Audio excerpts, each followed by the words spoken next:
This is the Prime Minister, of course, who basically wants to get us back into the EU through the back door. That's what this is all about.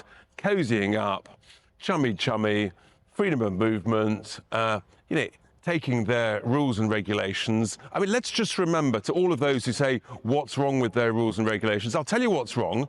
Germany's in recession. Most of the EU is in recession or flatlining. We're struggling, but we're doing a bit better. Why would you want to handcuff yourself and tie yourself closer to a failing economic model that's making people poorer? We need to break away from the shackles of the EU. We need to make sure that Northern Ireland is part of the United Kingdom and not tied into EU rules and regulations. We need to break away from net stupid zero, all their daft carbon taxes and levies, all of this stuff, to give ourselves the opportunity to grow again. And yet it seems that the Prime Minister is basically just ignoring that, carrying on, putting his fingers in his ears. He's desperate to cozy up to this failing economic model, these failing EU regulators. And look, I mean, we'll be the beneficiaries in electoral terms, but in the interim, I'm very sad for the country because this will be bad for citizens. It'll be bad for the constituents in Boston and Skegness and elsewhere. Breaking news. Today, we bring you explosive developments from the heart of London. A political earthquake is unfolding right now that could fundamentally reshape Britain's relationship with Europe for generations to come. I'll reveal the shocking backroom deals being made at this very moment that could determine your future freedoms, your economic security, and the very sovereignty of the United Kingdom itself. What mainstream media isn't telling you is that crucial negotiations have been running through the night, with sources revealing a potential triple surrender on immigration, regulations, and fishing rights. The implications for everyday Britons are staggering.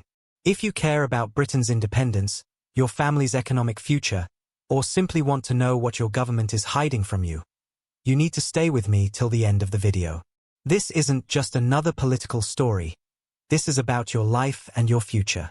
Hit that subscribe button and notification bell right now because what I'm about to reveal could change everything you thought you knew about Britain's post-Brexit direction. We're going to do things differently. We're going to tell the truth, even when they are hard truths.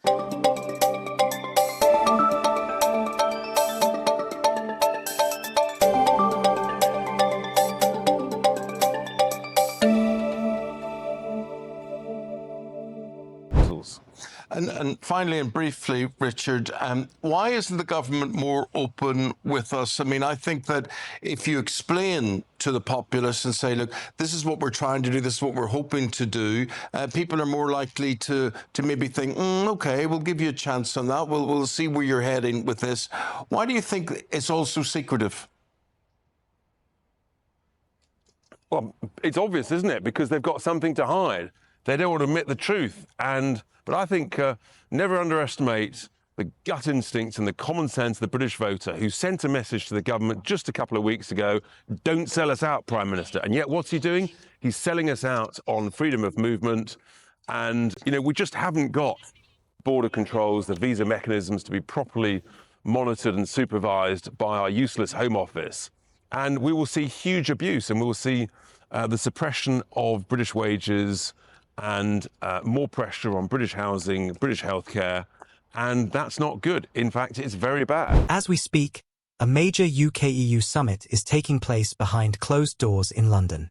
Our sources have confirmed that last-minute crunch talks have been ongoing through the night, with minimal transparency about what's actually being negotiated. Let's break down what we know for certain. The Labour government, despite winning its recent election, received fewer actual votes than Jeremy Corbyn did in his losing campaign. Yet Prime Minister Starmer is charging ahead with what critics call a Brexit reversal by stealth. The summit aims to reset UK-EU relations across multiple fronts, from defence and security to immigration and fishing rights. But here's what should concern every single British citizen: the shocking lack of transparency. Why is this government being so secretive about these negotiations? What do they have to hide from the British people? As political editor Christopher Hope stated just hours ago, so far, there's been very little attempt by the government to explain what is going on. We have to rely on reports, nudges here, winks there on this Brexit reset. This deliberate secrecy should set alarm bells ringing. When governments negotiate behind closed doors, it's rarely the citizens who benefit. But having spent hours speaking with inside sources, analyzing official statements, and connecting dots that paint a deeply troubling picture of what's really happening. And the question every Briton should be asking is simple. Are we witnessing the systematic dismantling of Brexit itself? My investigation has uncovered what critics are calling a triple surrender that could fundamentally undermine Britain's independence from EU control. First, and this is explosive, the reintroduction of freedom of movement under the disguise of what they're calling youth mobility. The deputy leader of Reform UK, Richard Tice, confirmed earlier today that it appeared the government was going to surrender on reintroducing freedom of movement, rebranding it as youth mobility. He said that while it might sound appealing and benign, the reality was that if it applied to those aged 18 to 30 or 35, it effectively represented the core of the freedom of movement which the British people had voted against in 2016. Let's be crystal clear about what this means. Just weeks after British voters expressed their concerns about mass immigration by supporting Reform UK in record numbers, the government appears ready to ignore that democratic message entirely. Our analysis of Home Office data confirms that 18 to 30-year-olds represent the largest segment of EU migration to the UK. Reintroducing this mobility means precisely what voters rejected: unrestricted movement that puts pressure on 1. British housing markets. 2. NHS waiting times. 3. Wage suppression for British workers. 4. School places for British children. But that's just the beginning. The second surrender is potentially even more damaging, what insiders call dynamic alignment. This would force Britain to accept EU regulations automatically, making us rule takers, not rule makers. This is the exact opposite of taking back control. Why would any sovereign nation voluntarily hand over its regulatory independence to foreign bureaucrats? Especially when the EU economy is struggling with 1. Germany officially in recession. 2. Most EU nations either in recession or flatlining. 3. Britain, while struggling, performing comparatively better. The third surrender concerns our coastal communities and fishing rights, a sacred promise of Brexit. We travelled to Kilkeel in Northern Ireland, once a thriving fishing community of 6,000 people. What we found was heartbreaking. A harbour that used to bustle with activity now largely deserted. British fishermen have already suffered for decades under restrictive EU quotas. Now, sources confirm that Spanish, French and Irish vessels could gain unprecedented access to British waters, as close as 6 miles from our shores. The devastation this would cause to already struggling coastal communities cannot be overstated. These aren't just abstract policies. These are real people's livelihoods being bartered away in secretive negotiations. Ask yourself, is this what 17.4 million people voted for in 2016? Is this the Brexit that was promised?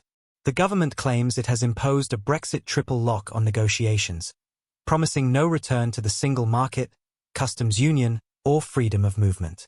But our investigation reveals this so-called triple lock is nothing more than political theatre, a smokescreen designed to disguise what's really happening. Let's examine the facts. The government is negotiating what they call different baskets of agreements. This bureaucratic language masks the reality. They're slicing Brexit into pieces, surrendering sovereignty bit by bit while claiming the core promises remain intact. Take the proposed Defence and Security Pact.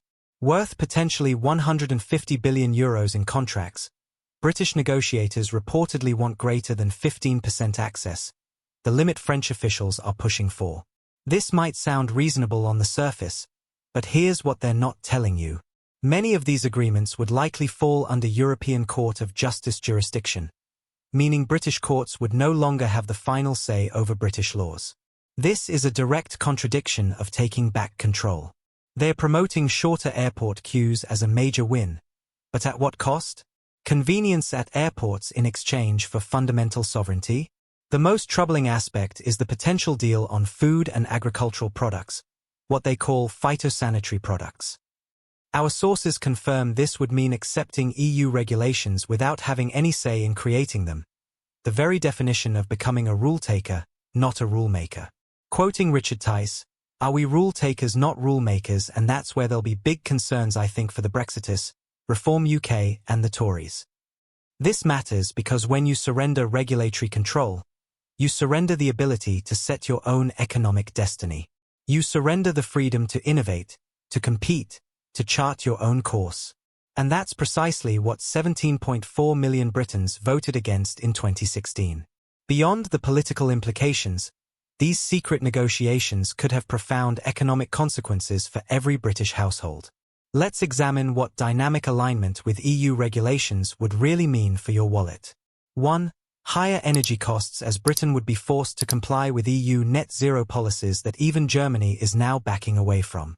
2.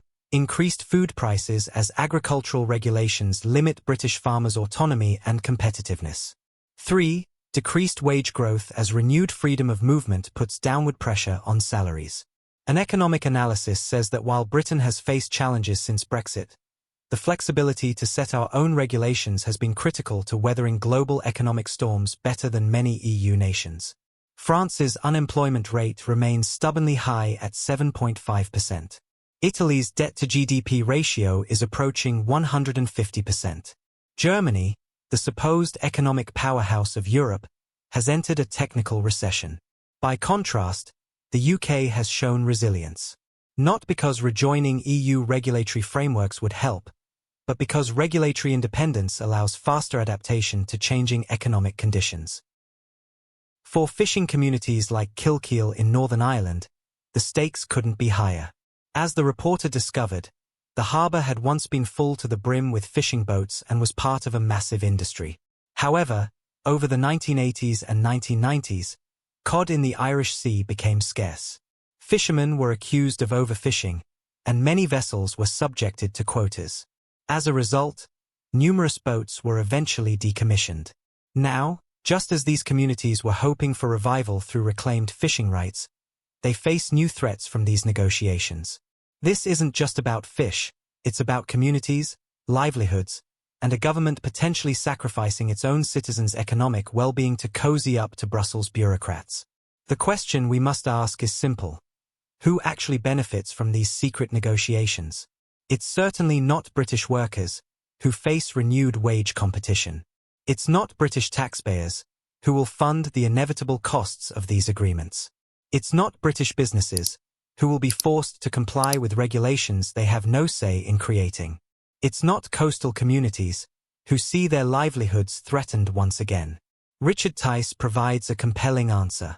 This is a Prime Minister, of course, who basically wants to get us back into the EU through the back door. That's what this is all about. Cozying up, chummy, freedom of movement, taking their rules and regulations. Remember, this is the same Keir Starmer who campaigned for a second referendum to overturn Brexit entirely. The same Labour Party that consistently fought against Brexit implementation at every turn.